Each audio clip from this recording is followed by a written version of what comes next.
అలాగే ఇప్పుడు శిష్టాచారం, ఆచార వ్యవహారాల గురించి మనకి భారతదేశంలో రకరకాల ప్రాంతాల్లో ఉత్తరాదిలో కొన్ని ఆచారాలు, దానికి భిన్నమైన ఆచారాలు దక్షిణాదిలో, అలాగే దక్షిణాదిలోనే తెలుగు ఆచారాలు వేరు, కర్ణాటకంలో ఆచారాలు వేరు, ద్రవిడ ప్రాంతంలో ఆచారాలు వేరు. పైగా మనకి శాస్త్రానుసారంగా ఈ ఆచారాలన్నీ కూడా శృతి అనుమేయాలు. వీటిలన్నిటికీ శిష్టాచారానికి శృతి నుండి దాన్ని అనుమానం చేస్తున్నామని ఉంది. మరి కొన్ని కొన్ని ఆచారాలు విరుద్ధంగా ఉన్నాయి. ఈ మాతుల పుత్రి వివాహాదులు అలాంటివి, లేదా పోనీ చిన్న ఉదాహరణ అంటే పూజ చేసేటప్పుడు ఇక్కడైతే చొక్కా వేసుకోవడం నిషిద్ధం, ఉత్తరాదిలో చొక్కా వేసుకోవడమే అక్కడ ఆచారం. ఇట్లా విరోధంగా ఉన్నప్పుడు ఈ ఆచారాల్లో వైవిధ్యాన్ని సమన్వయించడం ఎలాగా, ఏ దేశానికి ఏ ఆచారం అనేది ఎలాగా? దాంట్లో యస్మిన్ దేశే ఆచార సోపి ప్రామాణిక స్మృత అని చెప్పి ఎలాగో శాస్త్రకారులు ఎప్పుడో చెప్పేశారు. దానికి ఇక్కడ ఏమిటంటే ఈ ఆచారాలు ఇవన్నీ కూడా మనల్ని నియంత్రణలో పెట్టడానికి ఆచారాలన్నీ కూడా వచ్చాయి. కాబట్టి అక్కడక్కడ ఆయా పరిస్థితుల్ని బట్టి నియంత్రణలో పెట్టడానికి ఏ మార్గాన్ని వెనకటి వాళ్ళు అనుసరించారో అది అలాగా వచ్చిందంతే. ఇప్పుడు లోకంలో కూడా అలా ఉంది కదా. ఇప్పుడు మన దేశంలో అయితే ఇటువైపు నుంచి వెళ్ళాలి, విదేశాల్లో అయితే అటువైపు నుంచి వెళ్ళాలి అని ఉంది. అక్కడ అలా ఉంది, ఇక్కడ ఇలా ఉందంటే అక్కడ పద్ధతి అలా వచ్చింది, ఇక్కడ పద్ధతి ఇలా వచ్చింది. ఏదైనా వెళ్ళడం ముఖ్యం, ఇక్కడి నుంచి అక్కడికి వెళ్ళడం అనేది ముఖ్యం. కాబట్టి ఇక్కడ కూడా అంతే, వేరు వేరు చోట్ల వేరు వేరు ఆచారాలు. ఇది పరస్పర విరుద్ధంగా ఉంది. ఇక్కడేమో ఎడమ వైపు నుంచి వెళ్ళాలి, అక్కడ కుడివైపు నుంచి వెళ్ళాలి అని ఉన్నది. అయితే మొత్తానికి ఎందుకంటే ఇప్పుడు ఎడమ వైపు నుంచి వెళ్ళాలా కుడివైపు నుంచి వెళ్ళాలా అనే దాన్నే చెప్పకుండా మీ ఇష్టం వచ్చినట్టు వెళ్ళండి అంటే ఏమవుతుంది, నియంత్రణ లేకుండా పోతుంది. ఎవరికి వాళ్ళు ఇష్టం వచ్చినట్టు వెళ్ళారు అంటే దానివల్ల అనర్థాలు జరుగుతాయి. కాబట్టి అక్కడికి ఏమైందంటే మనిషిని నియంత్రించి తాను వెళ్ళవలసినటువంటి మార్గంలో, ఆచరణలో, ధర్మాచరణలో మనిషిని నియంత్రించడానికి ఈ ఆచారాలన్నింటినీ కూడా వెనకటి వాళ్ళు చేశారు.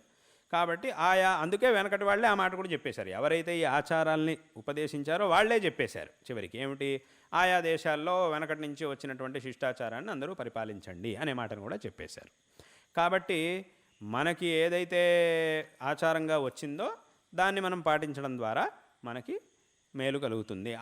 దాన్ని పాటిస్తూ మనం ఆచరణ చేయడం ద్వారా మనకి మంచి కలుగుతుంది. ఎందుకంటే ఇక్కడ ఈ ఆచార విషయాల్లో తేడాలు ఉన్నాయి తప్ప ఆ ఆచారం ద్వారా ఏ ప్రధానాన్ని అయితే మనం అనుష్ఠిస్తున్నామో దాంట్లో తేడాలు లేవు. అవి అన్ని చోట్ల ఒకే రకంగా ఉంటాయి. ఇప్పుడు భగవదారాధన ఇందాక చెప్పినట్టుగా ఏదో ఉత్తర భారతంలో వాళ్ళ వేషభూషాలు ఒక రకంగా ఉంటాయి, దక్షిణ భారతంలో ఒక రకంగా ఉంటాయి. కానీ భగవదారాధన అనేది ముఖ్యం. ఇవన్నీ కూడా అంగంగా ఉన్నాయి.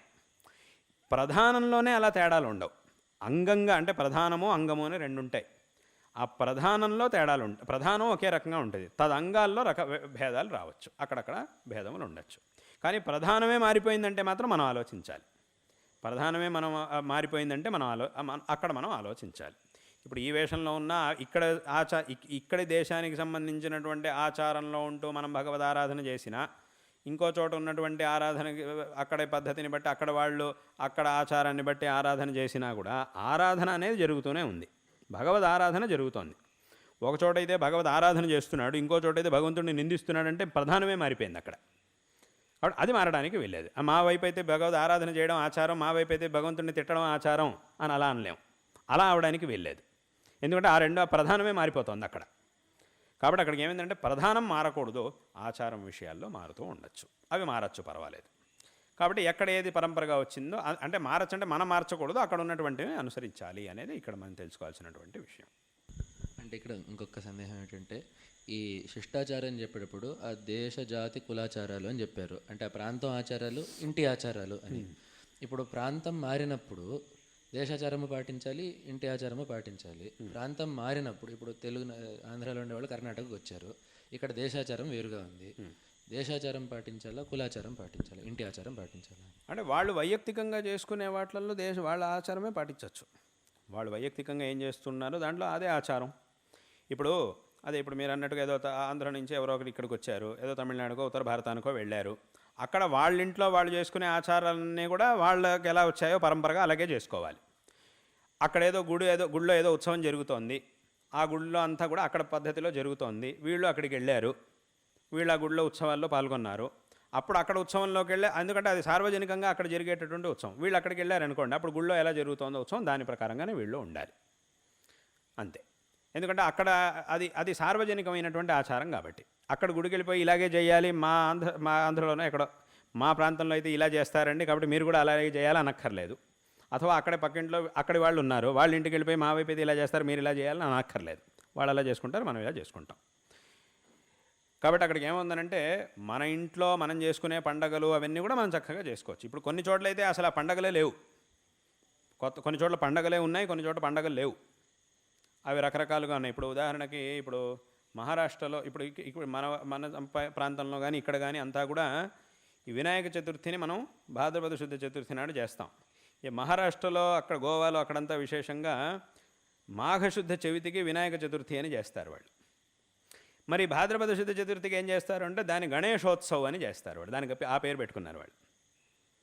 మాఘశుద్ధ చవితి నాడు అది పెద్ద ఉత్సవం జరుగుతుంది అక్కడ. అది ఎక్కువ మందికి తెలియదు, అది ఎవరికి తెలియదు. అసలు ఆ పండుగ ఇక్కడ లేదు మనకి, అసలు అలాంటిది ఒకటి ఉందనేదే తెలియదు మనకి. మనం అక్కడికి వెళ్ళినప్పుడు ఇదేంటి వీళ్ళు ఇప్పుడు భాద్రపదంలో చేయాల్సింది మార్గంలో చేస్తున్నారు ఏమిటండి వీళ్ళు అని మనకు అనిపిస్తుంది. కానీ అదొక వాళ్ళు వెనకటి నుంచి చేసుకుంటూ వస్తున్న ఉత్సవం అది. అలా ఆ రకంగా ఇప్పుడు మన వైపు ప్రాంతంలో ఇప్పుడు ఆంధ్రలో అక్కడంతా కూడా తమిళనాడు ఆంధ్ర అక్కడంతా కూడా విశేషంగా వరలక్ష్మి వ్రతాన్ని పెద్దగా చేస్తారు. కానీ ఇక్కడ ప్రాంతంలో వరలక్ష్మి వ్రతం లేదు. వరలక్ష్మి వ్రతం అంటేనే చాలామందికి తెలియదు అసలు. ఈ స్వర్ణగౌరీ వ్రతం తెలుసు చాలామందికి. వినాయక చతుర్థి వెనక రోజు తది నాడు చేసే స్వర్ణగౌరీ వ్రతం అంటే అది అందరికీ తెలుసు. దాన్ని చాలా పెద్దగా మనం ఎలాగైతే వరలక్ష్మి వ్రతాన్ని పెద్దగా చేస్తామో అలాగే ఇక్కడ స్వర్ణగౌరీ వ్రతాన్ని చాలా పెద్దగా చేస్తారు. వెనకటి రోజు అమ్మవారిది, మర్నాడు గణపతిది, దాన్ని బ్రహ్మాండంగా చాలా పెద్ద ఉత్సవంగా చేస్తారు. కాబట్టి అది అలా అక్కడక్కడ మారుతూ ఉంటుంది. ఇప్పుడు ఎవరు అక్కడి నుంచి ఇక్కడికి వచ్చారు, ఇప్పుడు వాళ్ళు వరలక్ష్మి వ్రతం చేసుకోవాలా లేదా అని అంటే చేసుకోవాల్సిందే. ఎందుకంటే వాళ్ళ ఇంట్లో వాళ్ళు వరలక్ష్మి వ్రతం చేసుకుంటున్నారు కాబట్టి తప్పకుండా చేసుకోవాల్సిందే. ఇప్పుడు స్వర్ణగౌరీ వ్రతం ఇక్కడ ప్రాంతంలో చేస్తున్నారు, దాన్ని మేము చేయాలా లేదా అని అంటే చేసుకున్నా మంచిదే, చేసుకోకపోయినా పర్వాలేదు. చేయాల్సిందే అని లేదు, ఎందుకంటే మన ఆచారంలో లేదు కాబట్టి. కానీ అలాగని చేస్తాను చెయ్యాలనిపిస్తే చేయడంలో తప్పు లేదు, ఎందుకంటే అది కూడా అమ్మవారి ఆరాధనే కాబట్టి. ఇది వరలక్ష్మి వ్రతం, అది స్వర్ణగౌరీ ఆరాధన, ఏదైనా అమ్మవారి ఆరాధనే కాబట్టి చేయడంలో తప్పు లేదు. కాబట్టి ఈ రకంగా మనం చూసుకోవాలి. ఈ ఆచారాలు అవన్నీ కూడా దేశ విశేషాల్లో ఇలా చేస్తాం.